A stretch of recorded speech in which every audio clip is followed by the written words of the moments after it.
વાત વિદ્યાર્થીઓ માટે. ડૉક્ટર સીવી રામનનું નામ બધાએ સાંભળ્યું હશે. સાંભળ્યું હતું સીવી રામનનું નામ ભાઈ? હા કે ના? ઓકે. સીવી રામન વૈજ્ઞાનિક, નોબેલ પારિતોષિક વિજેતા. એમની ઓફિસમાં ઇન્ટરવ્યૂ રાખ્યા હતા, વૈજ્ઞાનિક લેવાના હતા સર.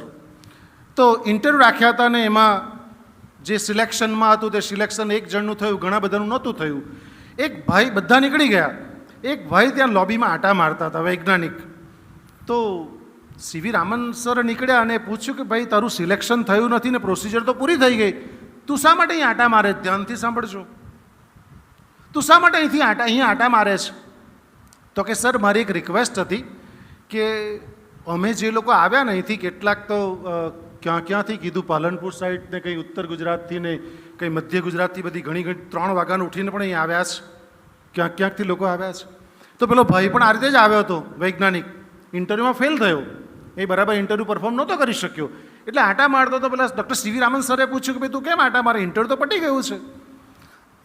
એણે કીધું કે sir actually I am sorry to say, પણ જે અમને TADA આપવામાં આવ્યું છે ને એ TADA આપેલું એની કરતાં અમને જે આપ્યું છે ને, જે તમે નક્કી કર્યો છે ધારાધોરણ તે પ્રમાણે, એ મારા પૈસા જે ખર્ચાયા ને એની કરતાં આ સત્ય ઘટના છે, આપેલું TADA વધારે છે એટલે હું પાછા આપવા માગું છું. તે પેલા ભાઈને શોધું છું જેણે આપ્યું તે હવે મળતા નથી. તમામ દીકરા દીકરીઓને વિનંતી છે, ડૉક્ટર સીવી રામન એક ક્ષણ માટે નિર્ણય લીધો કે તું બેસ. એને બેસાડ્યો અને કીધું કે તું આજથી મારી સંસ્થામાં વૈજ્ઞાનિક તરીકે કામ કરશે અને હું તારું સિલેક્શન કરું છું. અને સિલેક્શન એટલા માટે કરું છું કે તું સંસ્કારી છે. મેં તારા સંસ્કાર, તારું કેરેક્ટર, તારું ચરિત્ર જોયું છે.